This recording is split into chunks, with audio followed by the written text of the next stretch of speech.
If you're sitting here wondering about how many games that is, it's a lot of games. It's a lot of games. I'm Devin, your friendly neighborhood board gamer, and this is Devin Talks Tabletop, the YouTube channel where the games are made up. What I say doesn't matter, and this is part of the reason why I have been trying to abstain from buying games, because I knew a lot of them were coming in, and then also I'm still getting other games in spite of that. But to share in the love, my fantastic friends from Burnt Island Games sent me an extra copy, a Kickstarter copy, of Fall of the Mountain King, and so I'm going to be sharing that with you guys. So a little bit later in the video, I'll explain what you need to say in the comments to have a chance to win this, and then I'm going to send it your way because I already have a copy. I've already unboxed my copy, and this one's for you guys. So hope you are excited about that. I will be doing a giveaway for that just at the end of this video. And I just wanted to kind of explore all of the things that have come in because a lot of stuff has come in, games and not games. It's been a busy October. So Lucky Duck Games was kind enough to send me a couple of the games that I did not have access to yet. I have most of their titles, but Bree was fantastic and sent over Flamecraft, which I'm excited by. This is the retail standard edition of the game. So the deluxe edition of the game is what was available on Kickstarter, and the retail edition is what Lucky Duck has partnered with Cardboard Alchemy to put out. So this is the retail version of the game. Still super excited about it, and the components are still fantastic even in the standard edition of the game. So I'm super excited to check this out. I mean, check it out as in open it up and play it. I've already played. I've played with Peter Vaughn up in Cleveland when he visited the Quackalope studio, so I was able to play there, and I had a good time with it. And it was kind of a game that I passed over because I looked at it and I was like, man, it's a beautiful game. It's gorgeous. The art's fantastic. But I don't think that it's for me. And I actually had a pretty good time playing this. A little bit more to it and more enjoyable mechanics and stuff than I expected. So I was pleasantly surprised by Flamecraft. And I know that I have people here in town with me that would definitely enjoy playing this. So I've got Flamecraft in. That came in. And then a little kind of like, I want to say like sleeper game from Lucky Duck because I think that I just haven't heard it talked about a lot. Even I think it was talked about a little bit when it came out, but because I've been working the booth for them a few times, I'm familiar with it and I just kind of enjoy it quite a bit, even though I know not a lot of people talk about it. It's King of 12, which comes with a promo pack, and this is just a really clever game. I like card games. I like games in which you have to be playing a mental game that exists beyond the simplicity of the components or the mechanics of the game. And this is an experience where everybody has the same hand. No matter what set of cards you use, everybody has those cards. And I like that because it's a matter of when you play the card is what matters, not what cards you have, because everybody has the same. So it's a little bit of a mind game. And also it's dice manipulation, but you can't ever change it. So you kind of keep the dice the same, and then you only change their temporary value every card that you play. So it's quite clever, and it's a small game. And between the promo pack that comes with every box and the cards that are in there, there's so many combinations of characters that you can get to that make, a completely different experience every time you play. So I just really enjoyed demoing that at conventions, and I'm glad that I finally have a copy of it. This came in a little while ago, and I may have already shown it in a video, but this came in with John Company. I've already unboxed John Company and did a impressive job explaining how that game functions. So this is PAX Pamir 2nd edition. I've got like metal coins and stuff for it, but I have been interested in this ever since I started to look at Oath, and I kind of went back to some of Cole Worley's other designs that he does with Whirligig, with his brother. And so PAX Pamir, I'm excited to check this out. I have someone in the community that's offered to teach John Company and PAX Pamir to me online. So if you're interested in learning PAX Pamir or John Company, or you already know how to play and you just enjoy playing online, let me know in the comments, and it's very possible that we could get a game together with the wonderful person that offered to teach. Resurgence is from Half a Kingdom Games. This is from Stan Kordanowski, who did titles like Rurik, Dawn of Kiev, and then also a title that I've played, Shadow Kingdoms of Valyria, which I enjoyed.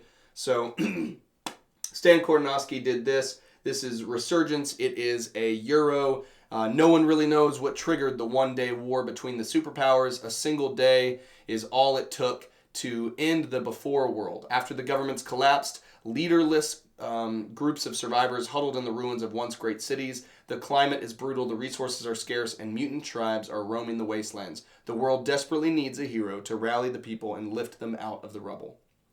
So, I've heard a lot of good things about this. I know that Jeremy Howard from Man vs. Meeple is a big fan of it, and it just sounded really interesting. And it was kind of one of those projects where these are kind of the projects that this and like the Broken and Beautiful pottery game are ones that I feel like if they didn't have crowdfunding that they wouldn't be able to exist, and or it would be harder for them to come about. Maybe they would persist and still be able to come somehow, you know, with a different publisher, but I like that games like this are able to come about because of crowdfunding, and I really liked the aesthetic of it, and I wanted to check it out. It kind of felt like a Euro meets This War of Mine in kind of like the grim aesthetic, and I was excited to see what that was going to be, and I've heard good things about it. Moving on, of all of the stuff that I have got, these small packets and big packets, this is Tiny Turbo Cars. Tiny Turbo Cars, if you are not familiar with it, is a racing game from Horrible Guild, which is one of my favorite publishers out there. I just think everything they do is so clever and so unique, even though it has that kind of Horrible Guild DNA to it. So Tiny Turbo Cars is a racing game that I got to play online. I enjoyed it. I have the base game. I have these elemental boards. I have the fantasy squad and the power box. I got the all in of everything that was there. I thought my son would have an absolute blast playing this. This is the adventure crew and the space team. So those are other cars that you can play as, and then the little time machine expansion. So this is all of Tiny Turbo Cars. It is like a programming racing game where you have boards that you are racing through, and then you're kind of playing the little controllers that you program are kind of like those, how do you describe it? The little puzzles where you're trying to slot stuff together, and you move, like, there's one gap and you're moving them all around and slotting them left, right, up, down, trying to, like, create a certain pattern. That's kind of the programming that you do with the little controllers on this, and I just really am excited to play this with my son. I think he'll really enjoy it. This is not one that came in the mail. This is one that I brought back with me. This was part of the Lost Luggage saga of coming back from Essen. This is Human Punishment, the beginning. I'm going to be doing an unboxing of the Among Cultists game that they have coming out soon, and this is their previous game, Human Punishment, a beginning, which I had seen a bunch of coverage on and looked really cool, and so they let me take away a copy with me whenever I was leaving Essen. So it is a big box, a big heavy box with big heavy deluxe upgrades. It's got chips that are kind of like visually look like the deluxe metal core chips, the poker quality ones that you see from companies like Chip Theory Games. So big heavy poker chips there. Super excited to check that out. And then finally, Endless Winter. So this is the game from Fantasia Games, who are doing Unconscious Minds, which is coming out. And they also, I think they took over the Sweet Mess Kickstarter that has had a lot of hoobaloo, but they're trying to honorably bring that to its backers. Endless Winter is designed by Stan Kornowski, who also did Resurgence, and then Johnny Pack, who's Final Frontier Games and did stuff like Merchant's Cove, and then Drake Villarreal, which is maybe the artist, or maybe just on this expansion for the design of it. And then Stan Kornowski did the base game with the Miko is the artist. Why did I even say Drake Villarreal? I know that the Miko is the artist for this. I know that. So it looks like Johnny Pack helped with the expansions, and then the base game design is attributed solely to Stan Kornowski. I'm really excited. I got the Chieftain's Pledge, the all-in of this stuff. So I got all of the different modules, the expansions. I got the mats, which I got the split ones to where I kind of like setting up my table in more of a modular fashion if I have the ability to where I can shift things to where it makes the most sense on the table for the amount of players that we have. And I'm really excited to jump into this. I'm going to play this online this week, and then I'm also going to unbox it maybe today, maybe sometime soon this week as well. And then these are the deluxe resin components, which I'm super excited about. They look awesome. Endless Winter is one I've been waiting for a while. It's one that I late pledged. I didn't join the initial campaign. I came into it when it was in the Pledge Manager, and I late pledged it and got the Chieftain Pledge, which I'm excited to see how it goes. This recently got really rave reviews from Dice Tower and some other people, and I know that the reason why I backed it is because I had a lot of friends who said it was excellent. So I'm excited to check it out, excited to play it this week, and this is kind of like the last, probably the biggest thing that's come in the mail in terms of just size. And that brings us to Fall of the Mountain King. So appreciate your patience. If this is all you were here for, I totally understand. But I just had to talk about all the stuff that's coming because I need to unbox all of these so that I can then play all of them. This room is just getting absurdly filled with games, and my house is absurdly filled with games. So a crisis is coming. A crisis is coming. Fall of the Mountain King. This is the standalone prequel to In the Hall of the Mountain King, which is after the cataclysmic event of the trolls losing their homeland. They come excavate, and you're digging out the homeland of the trolls and discovering these ancient halls and discovering these relics of your people.